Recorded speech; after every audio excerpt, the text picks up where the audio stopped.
A1 TV news ವೀಕ್ಷಕರಿಗೆ ಸ್ವಾಗತ. ಮದುವೆ ಸಹಾಯಧನಕ್ಕೆ ಸಲ್ಲಿಸಿರುವ ದಾಖಲೆಗಳು ನಕಲಿ. 2 ವರ್ಷಗಳ ಹಿಂದೆ ಕಾರ್ಮಿಕನ ಮಗಳ ಮದುವೆಯಾಗಿರುವ ಬಗ್ಗೆ ದೇವಸ್ಥಾನದ ಲೆಟರ್ ಹೆಡ್ನಲ್ಲಿ ಬಹಿರಂಗ. ನನ್ನ ಮೇಲೆ ಮಾಡಿರುವ ಆರೋಪ ಸತ್ಯಕ್ಕೆ ದೂರವಾದುದು. ಕಲಾವಣಿ ಸ್ಪಷ್ಟನೆ. ಚಿಂತಾಮಣಿ ತಾಲೂಕಿನ ಯಗವಕೋಟೆ ಗ್ರಾಮ ಪಂಚಾಯಿತಿ ವ್ಯಾಪ್ತಿಯ ನಾರಮಾಕಲಹಳ್ಳಿ ಗ್ರಾಮದ ನರಸಿಂಹಪ್ಪ ಎನ್ಎಂ ಅವರ ಪುತ್ರಿ ಅನಿತಾ ಎನ್ಎನ್ ಅವರ ಮದುವೆ ಕಾರ್ಯ 9 ಆಗಸ್ಟ್ 2024ರಂದು ಶೀರ್ಲಘಟ್ಟ ತಾಲೂಕಿನ ತಲಕಾಯಲಬೆಟ್ಟ ಗ್ರಾಮದ ಶ್ರೀ ವೆಂಕಟರಮಣ ಸ್ವಾಮಿ ದೇವಸ್ಥಾನದಲ್ಲಿ ನಡೆದಿರುವ ಬಗ್ಗೆ ದೇವಾಲಯದಿಂದ ನೀಡಿರುವ ಲೆಟರ್ ಹೆಡ್ ಸ್ಪಷ್ಟವಾಗಿ ಗೊತ್ತಾಗುತ್ತಿದೆ ಎಂದು ಚಿಂತಾಮಣಿ ಕಾರ್ಮಿಕ ಇಲಾಖೆ ನಿರೀಕ್ಷಕರಾದ ಕಲಾವಣಿ ಅವರು ಸ್ಪಷ್ಟನೆ ನೀಡಿದ್ದಾರೆ. ಮಾಧ್ಯಮದವರೊಂದಿಗೆ ಮಾತನಾಡಿದ ಅವರು, ನರಸಿಂಹಪ್ಪ ಎನ್ಎಂ ಅವರು ದೇವಾಲಯದ ಸಮಿತಿಗೆ ಸುಳ್ಳು ದಿನಾಂಕದ ಲಗ್ನ ಪತ್ರಿಕೆ ತೋರಿಸಿ ಸರ್ಕಾರದ ಮದುವೆ ಸಹಾಯಧನ ಪಡೆಯಲು ಮುಂದಾಗಿದ್ದಾರೆ.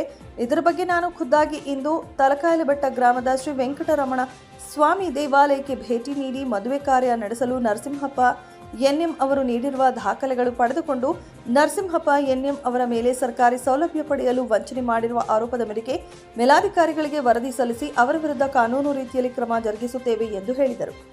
ಕಳೆದ ದಿನ ಗಂಗರಾಜು ಹಾಗೂ ಅವರ ತಂಡದವರು ಕಚೇರಿ ಎದುರುಗಡೆ ಪ್ರತಿಭಟನೆ ನಡೆಸಿ ನನ್ನ ಮೇಲೆ ಮಾಡಿರುವ ಆರೋಪಗಳು ಸತ್ಯಕ್ಕೆ ದೂರವಾದುದು. ಅವರ ವಿರುದ್ಧವೂ ಸಹ ಕಾನೂನು ಕ್ರಮ ಜರುಗಿಸಲಾಗುವುದು ಎಂದು ಹೇಳಿದರು. ನನ್ನ ಹೆಸರು ಕಲಾವಣಿ ಅಂತ. ನಾನು ಚಿಂತಾಮಣಿ ಲೇಬರ್ ಇನ್ಸ್ಪೆಕ್ಟ್ರು. ನಿನ್ನೆ ದಿನ ಅಂದರೆ ದಿನಾಂಕ 10/3/2026ರಂದು ಗಂಗರಾಜು ಮತ್ತು ನರಸಿಂಹಪ್ಪನವರು ನಮ್ಮ ಕಚೇರಿಗೆ ಬಂದು ಅವರ ಅಪ್ಲಿಕೇಶನ್ನು ಡಾಕ್ಯುಮೆಂಟು ನಿಜ ಇದ್ರೂ ನಾವು ರಿಜೆಕ್ಟ್ ಮಾಡಿದ್ದೀವಿ ಅಂತ ಹೇಳಿ ದಾಖಲೆಗಳನ್ನ ಕೊಟ್ಟಿದ್ದಾರೆ. ದಾಖಲೆಗಳನ್ನ ನಮಗೆ ಕೊಟ್ಟಿಲ್ಲ, ಅವರು ಮೀಡಿಯಾದವರು ಕೊಟ್ಟಿದ್ದರು.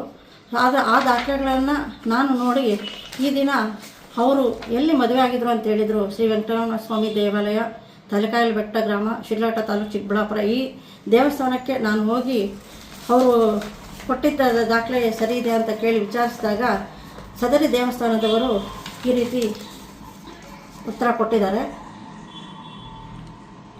ನಿನ್ನೆ ದಿನ ಯಾರೋ ಒಬ್ಬರು ಬಂದು ಫೇಕ್ ಇನ್ವಿಟೇಷನ್ ಕಾರ್ಡ್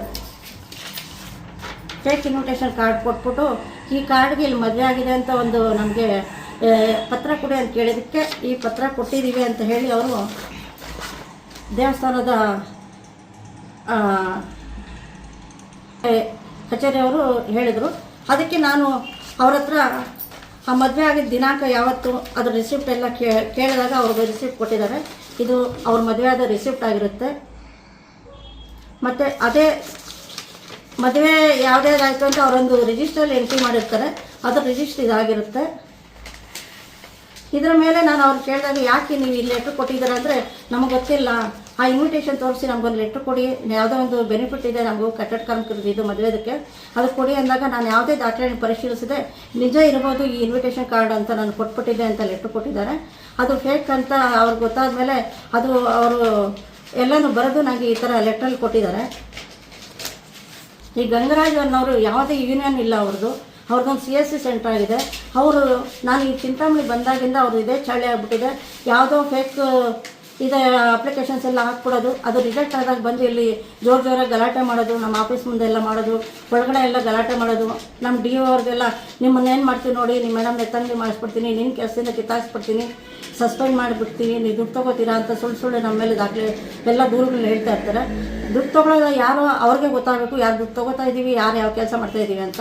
ಆ್ಯಕ್ಚುಲಿ ಹೇಳಬೇಕು ಅಂದರೆ ನಿಜವಾದ ಕಟ್ಟಡ ಕಾರ್ಮಿಕ ಮಾತ್ರ ಬರಬೇಕು, ಇಲ್ಲಾಂದರೆ ಯಾವುದೇ ಒಂದು ಸಂಘ ಸಂಸ್ಥೆ ಮಾತ್ರ ಆ ಕಚೇರಿ ಹತ್ರ ಬರಬೇಕು. ಇವ್ರದ್ದು ಯಾವುದು ಸಂಘ ಸಂಸ್ಥೆನೇ ಇಲ್ದಿರ ಇವರು ಈ ಥರ ಬಂದು ಯಾವಾಗಲೂ ನಮಗೆ ಕೀಟ ಕೊಡ್ತಾರೆ. ಇದ್ರ ಬಗ್ಗೆ ನಾನು ಯಾಕೆ ಕಾನೂನು ರೀತಿ ಕ್ರಮ ಕೈಗೊಳ್ಳಬಾರ್ದು ಅಂತ ನನಗೂ ಅನ್ನಿಸ್ತಾ ಇದೆ. ಇದ್ರ ಬಗ್ಗೆ ನಾನು ನನ್ನ ಮೇಲಾಧಿಕಾರಿಗಳನ್ನ ವಿಚಾರಿಸಿ ನನ್ನ ಮುಂದಿನ ಕಾನೂನು ರೀತಿಯ ಕ್ರಮ ಕೈಗೊಳ್ತೀನಿ ಅಂತ ಹೇಳಿ ನಾನು 2 ಮಾತು. ಈ ಕಾರ್ಡು ಮಾಡಿಸಿರೋದ್ರ ಮೇಲೆ ಅವ್ರು ಮದುವೆ ಇದನ್ನು ಇದು ಮಾಡಿದ್ದಾರೆ. ಮದುವೆ ಆಗಿರೋದು 9/8/2024ರಲ್ಲಿ. ಆದರೆ ಈ ಫಲಾನುಭವಿ ಅವ್ರ ಕಾರ್ಡನ್ನು 7/11/2024ರಲ್ಲಿ ಮಾಡಿ ಅದಾದ ನಂತರ ಮದುವೆ ಆಗಿದೆ ಅಂತ ಫೇಕ್ ಮ್ಯಾರೇಜ್ ಸರ್ಟಿಫಿಕೇಟ್ ರೆಡಿ ಮಾಡಿಕೊಂಡು ಅದನ್ನೇ ಸಬ್ ರಿಜಿಸ್ಟ್ರಲ್ಲೆಲ್ಲ ರಿಜಿಸ್ಟರ್ ಮಾಡಿಸಿ ಹಾಕಿದ್ದಾರೆ.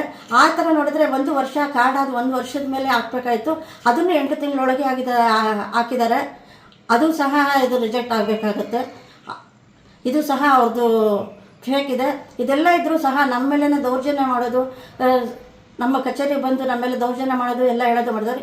ಇವರು ಸರ್ಕಾರದ ಉಪಯೋಗ ಪಡ್ಕೊಳ್ಳಬೇಕು ಅಂತಲೇ ಸರ್ಕಾರಕ್ಕೆ ವಂಚನೆ ಮಾಡ್ತಾ ಇದ್ದಾರೆ ಅಂತ ಹೇಳಿ ನಾನು ನನ್ನ ಮಾತುಗಳನ್ನು